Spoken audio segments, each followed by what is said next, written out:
going on, guys? Welcome to today's video. If you guys are new, subscribe. If you enjoy, give it a thumbs up. Today we're doing a review. Today I'm reviewing, if you look through the palm tree, there is a 2020 Huracan Evo in a beautiful spec, blue exterior, orange calipers, and an orange interior with the carbon race buckets.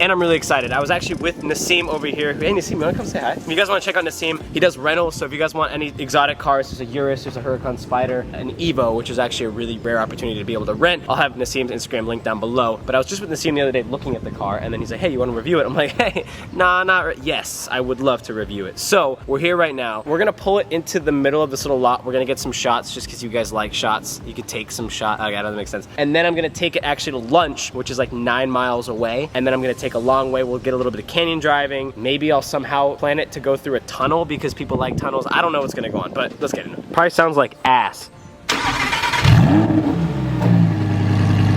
Yeah, I think that'll, okay, yeah, that'll do. Sorry guys, sorry. So the question of today's video will be, is this a better buy than a Performante? As you guys saw, I recently did a comparison between a 991.2 3RS and a Performante. My conclusion was actually the Performante, and I never actually thought originally the Performante was gonna win that, but it did. And then the Evo came out, and it's kind of like, in my opinion, and I mean statistically, a more streetable Performante. This has the race buckets, which are so much more comfortable than the Performante race seats, because those things are horrid. These are actually, Nassim and my buddy Grayson claim that these are actually better than the comfort seats that come in the Huracan. They're a little more stiff, but they say they feel really good. So we'll find that out today. My prediction for right now is that it is going to be a more streetable version of the Performante, which I think I'll like better. But I was very, very surprised at the Performante, so. So besides about 2 minutes in a 580-2 Huracan, and I'm not gonna count that because that was my buddy Daryl's that I literally drove down the street. This is my first time driving a rear-wheel drive Huracan. This is the rear-wheel drive version of the Evo. So that'll actually be a different experience, I think. A more exciting experience, but at the same time, rear-wheel drive supercars are a whole new game just because they're always trying to kill you. So we're gonna play it safe because I don't want a bill on my hands. Enjoy more of the car.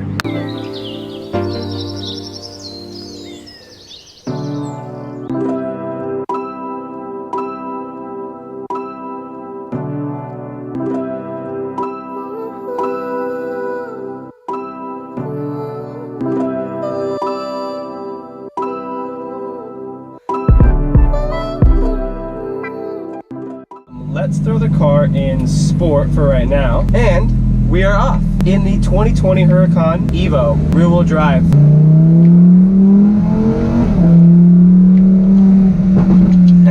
So this window rattles a little actually, so what we'll do is we'll just put this all the way down. Okay, let's actually put the windows up for now.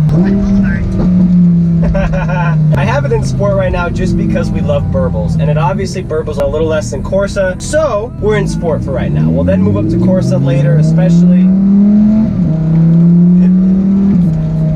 when we're on canyons. I'm gonna try to take this somewhere around Mulholland, can actually get the full effect of this car. For those who don't know, the 2020 Evo is kind of the successor to the original Huracan. They used a similar power plant that they did in the Performante. I'm not sure if it's an up-tuned version of the Huracan or a detuned version of the Performante, but this is running the same 5.2 liter V10, but this is making a little over 600 horsepower in the lower 400 foot-pounds of torque region. The Performante makes 630 horsepower, so this is kind of right in the middle, a little over 20 more horsepower than the previous rear-wheel drive Huracan. The cool thing with this car is it has the forged carbon on the inside. It has that rear-mounted exhaust in the back. It sounds a little louder, sounds a little more like a Performante. I would say this car is a little bit more up the Performante alley. Like I said at the beginning of the video, it's supposed to kind of be a more streetable, Jesus. The suspension in this is still stiff, but it is supposed to be a more streetable version of the Performante, kind of in my opinion, and today we're gonna find that out.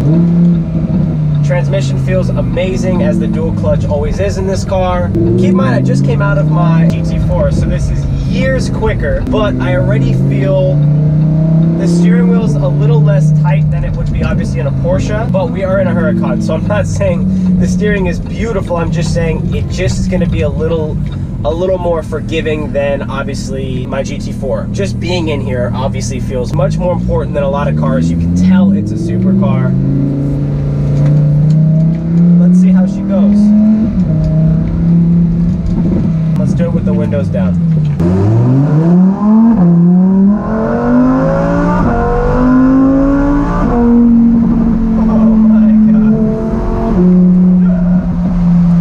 This car being rear-wheel drive, it's extremely planted. They need to get that fixed. I don't want to make this a boring review. I'm sure you guys have seen a lot of this stuff before. I just want to give you honestly an unfiltered, honest opinion of this car. I'm going to switch it to Corsa a little bit later. I'm going to get a feel for it. But if you just...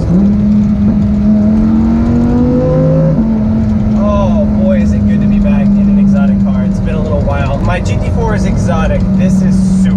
Makes me miss my NSX a little bit. Let's go to Corsa. We don't need the pops. Oh, when you switch to Corsa, it actually changes the dash a little bit. You still get the pops and bangs though in Corsa, which is nice. Wow, I am enjoying this a lot. I always think I'm not a fan of the Huracan, but I am quickly reminded that I am once I get inside of them. To me, the previous gen Huracan and the 570S are kind of just overused as rentals. Ironically, in this video, this is a rental, and I hope the Evos aren't. And I think in my head, I always just got that stereotypical, that's a rental whenever I see a Huracan, which made me kind of like them a lot less. But every time I get in one, especially this and the Performante, it reminds me that these are such good cars.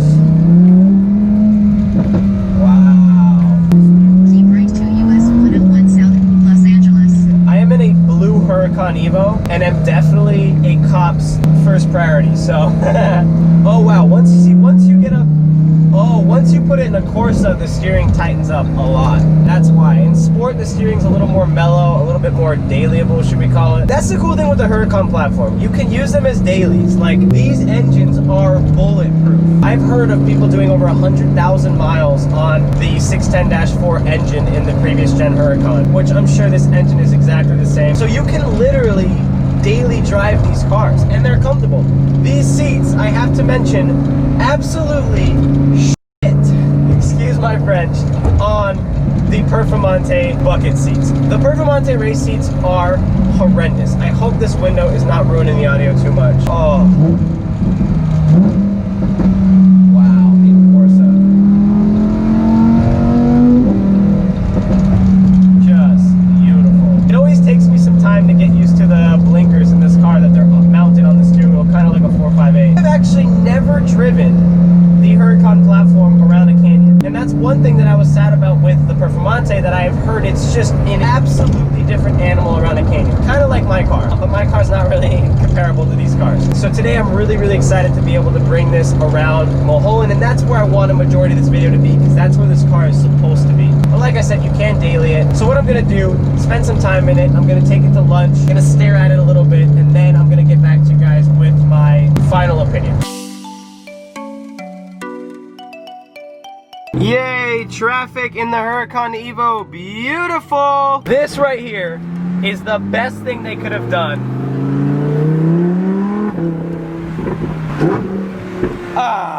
The screen in this car, ooh, a little 360, yellow 360 just drove by. The screen in this car is the best addition Lamborghini could have done. It's kind of assumed that this is going to be kind of a normal setup in the future models that Lamborghini is going to be making, the Aventador replacement. I believe this screen is in the SVJ, correct me if I'm wrong, and I think it just does a really good job of modernizing the Huracan. And I'm pitch black, so I'm going to go eat food now.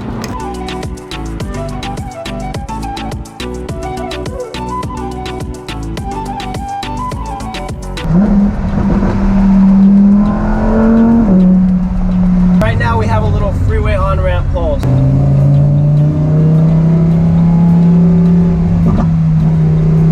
Oh, here we go.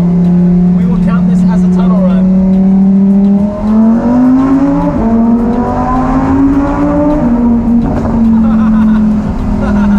Yes, that was very enjoyable.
Stingray. I think a 67 Stingray. Oh, the way this car pulls. The steering on this car, like, I'm slowly converting to be a Lambo fan. I've always loved Lambos, don't get me wrong. The Aventador SV was always one of my favorite cars until I drove it, and it was a little bit of a letdown, but it's still one of the most exhilarating. I was tired after driving that car for 10 minutes. I love it to death. I'm just saying, I forget that those cars aren't the most usable cars. And then Huracans, like I told you, I have that stereotypical rental mentality of them, but I forget that they are so good. Especially the rear-wheel drive. And this has rear-wheel steering, which is a game changer in the canyons. One big thing we have to note about this car, Performante nor the previous gen Huracan had rear-wheel steering, and they added it to this and the Aventador SVJ, and you can feel it.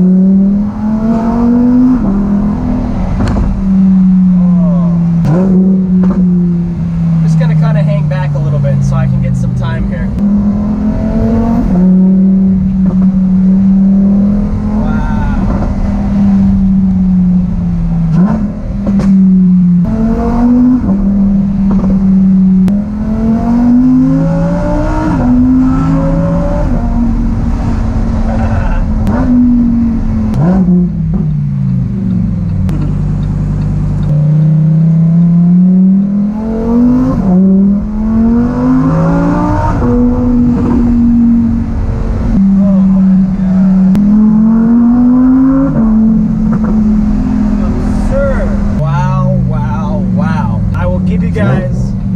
My finishing thoughts here soon.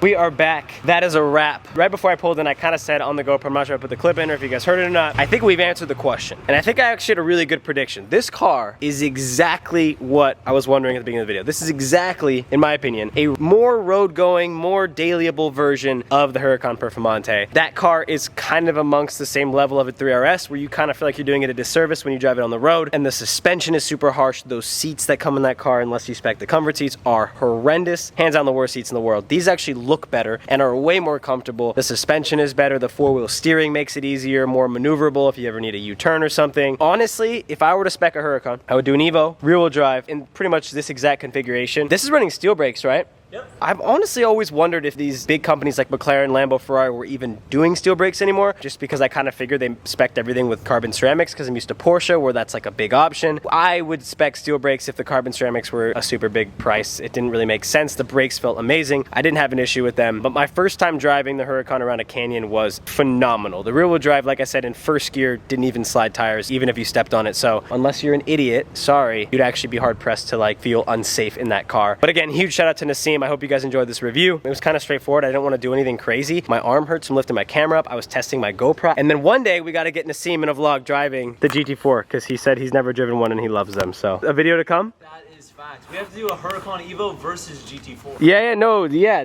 it'll probably win. Well guys, I hope you guys enjoyed. I love you guys. Subscribe and I'll see you, it's today, on Wednesday. Bye.